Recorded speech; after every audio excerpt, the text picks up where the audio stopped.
Здраво. Здраво. Зошто сме тука, како можеме да ти помогнеме? Тука сме во однос на работната сила во Македонија. Како да се мотивира и како да се задржи. Сакаш да кажеш дека немаш предизвици да привлечеш клиенти, Така, немам такви проблеми. промоцијата ја правиш, Mouth to mouth, али рекламирање по социјални медиуми сега. колку вработени? Тројца.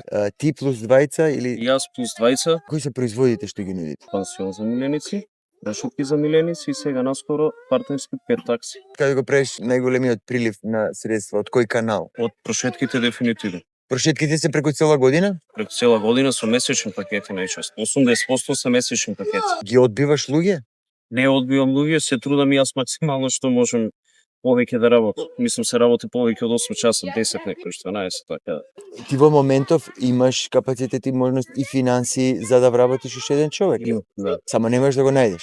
Не можам да го најдам. И не можам да го задржам, бидејќи најчесто таргет групата се студенти, помлади лица од 25-26 години. А до сега колку луѓе си имал циркулација? Во овие 2 години 4-5 луѓе сега.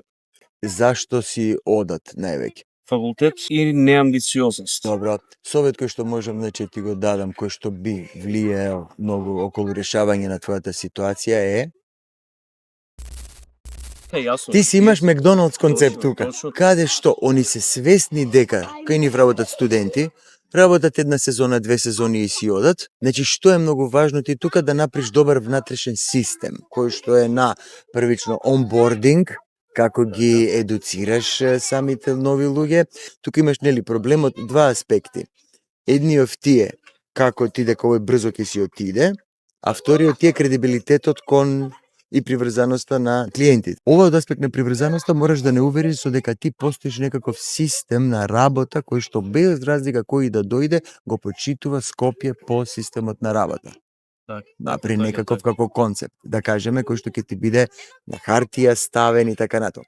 Вториот аспект е мораш да работиш на што поголема циркулација на луѓе од аспект на lead generation. Да имаш што повеќе луѓе во датабаза, кои што ќе ти бидат ако треба и на почек, таргетот си го знаеш, тоа се студенти, си нашол еден, продолжуваш да бараш. И ќе имаш во джеб повеќе луѓе. Ќе имаш 10-20 луѓе на листа. Постојано ќе имаш квалитетни квалифицирани лидови во инката. Така да моментот е тебе оној правилото во продажба што зависи keep the pipeline full. Благодарам за совет. Тоа е. Ништо, фала ти на тебе.